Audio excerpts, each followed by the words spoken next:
Nenek kalau jalan kok pelan-pelan?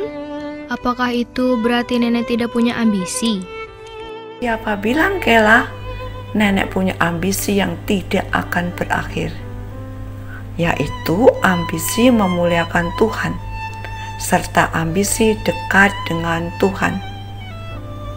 Doakan ya, agar waktu dipanggil Tuhan, nenek dipelihara dalam ambisi suci ini, dan benar-benar terkabul, berada paling dekat dengan Tuhan.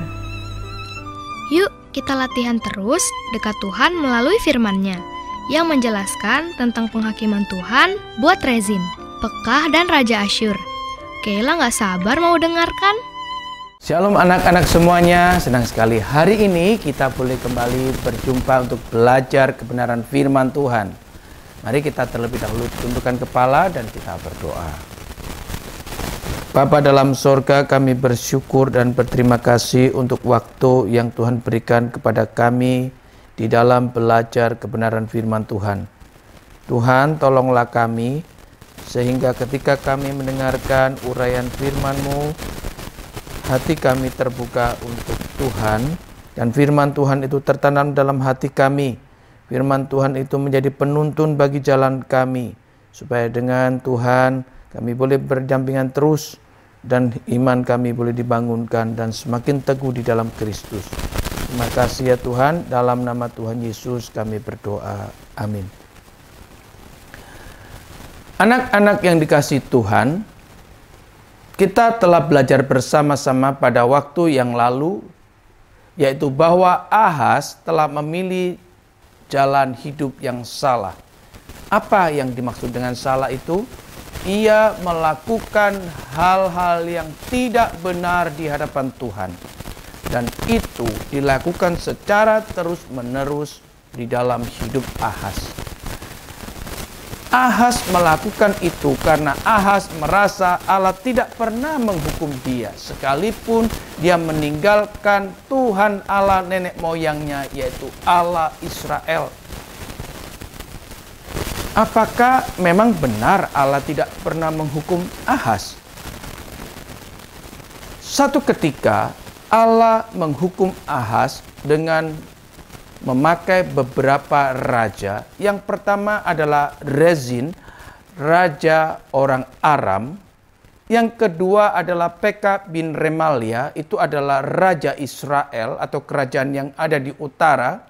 Yang ketiga, Allah memakai orang-orang Edom, dan juga yang keempat Allah memakai orang-orang Filistin untuk memerangi Raja Ahaz dan seluruh Yehuda. Rezin bersekutu dengan Pekah bin Remalia. Rezin berhasil mengalahkan Yehuda. Pekah bin Remalia berhasil membunuh 120.000 orang-orang pasukan perang yang tangkas daripada kerajaan Yehuda. Tetapi dalam hal ini, Ahaz juga tetap tidak mempunyai kepekaan bahwa itu adalah hukuman dari Tuhan. Dalam hal ini, Ahaz beranggapan bahwa jikalau Rezin, orang Aram dan seluruh pasukannya bisa menang atas Yehuda, karena Rezin dan pasukannya itu ditolong oleh Allah orang Damsyik. Sehingga Ahaz mengambil satu keputusan bahwa dirinya perlu memiliki Allah orang Damsyik itu. Tetapi apakah benar Allah orang Damsyik itu yang membuat nantinya Ahaz bisa berhasil menang? Tidak. Alkitab mencatat justru karena Ahaz menyembah Allah orang Damsyik ini, itulah yang membuat Ahaz dan seluruh Yehuda mengalami kehancuran. Ketika Ahaz mengalami kekalahan dalam peperangan ini, maka Ahaz menyuruh utusannya untuk pergi ke negeri Asyur untuk memohon bantuan pada Raja Asyur yang bernama Tiglat-Pileser. Apakah gratis untuk meminta bantuan semacam ini? Tidak.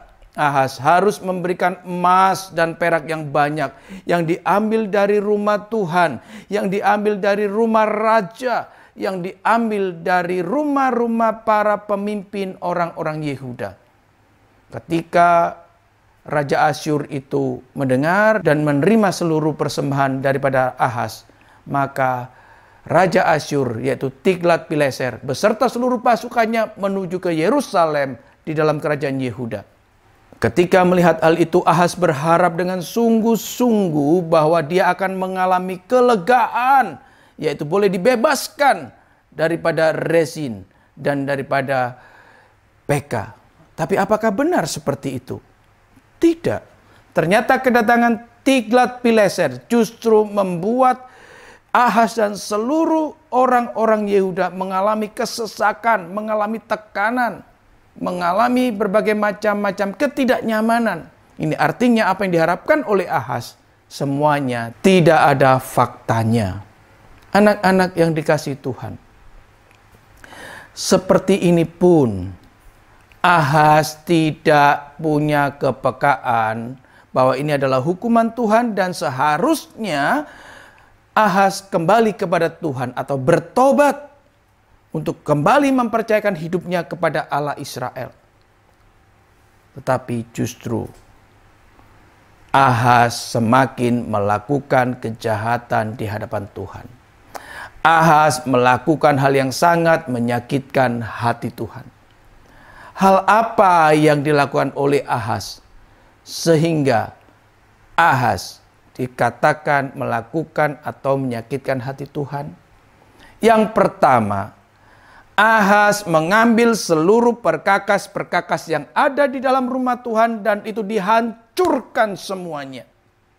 Yang kedua, Ahaz menutup pintu-pintu rumah Tuhan. Ini menunjukkan bahwa Ahaz mengambil satu keputusan untuk tidak lagi mau berhubungan dengan Allah Israel. Bukan saja dia, tetapi seluruh orang Yehuda diputuskan untuk tidak lagi mempunyai hubungan dengan Allah Israel. Yang ketiga, Ahaz mendirikan mezbah-mezbah untuk dirinya di seluruh penjuru Yerusalem.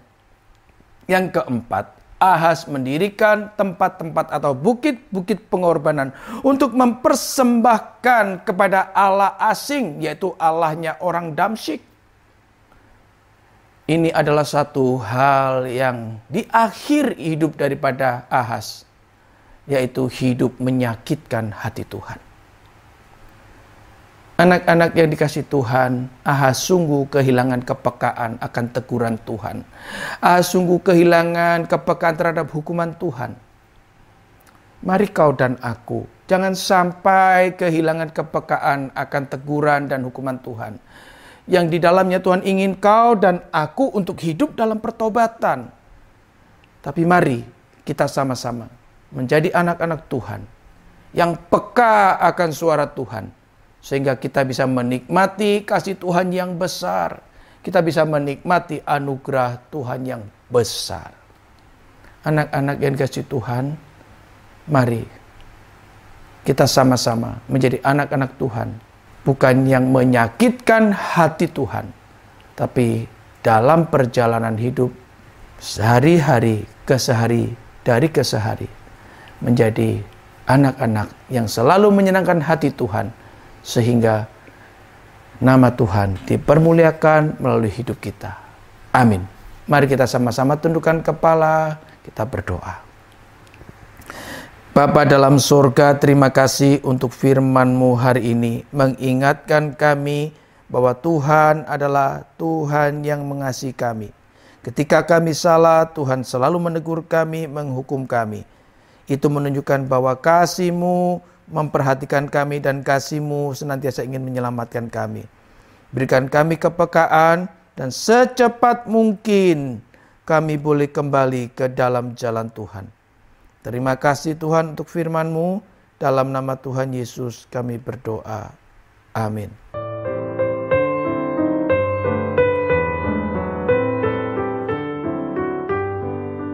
Cucu-cucuku, kita rindu ada kesempatan untuk bertemu, walau belum tercapai. Namun sebenarnya kita bersatu dalam pertemuan untuk menjalankan panggilan masing-masing. Ya, sependapat. Bersama dengan Nabi Yesaya, mari sehati kita mengemakan panggilan Allah. Kembalilah padaku, hai anak-anak yang memberontak. Ayo, kita bersatu mendalami firman-Nya di 2 Tawarik 29 ayat 1-36, 2 Raja-Raja 18 ayat 1-8 untuk BDKA besok.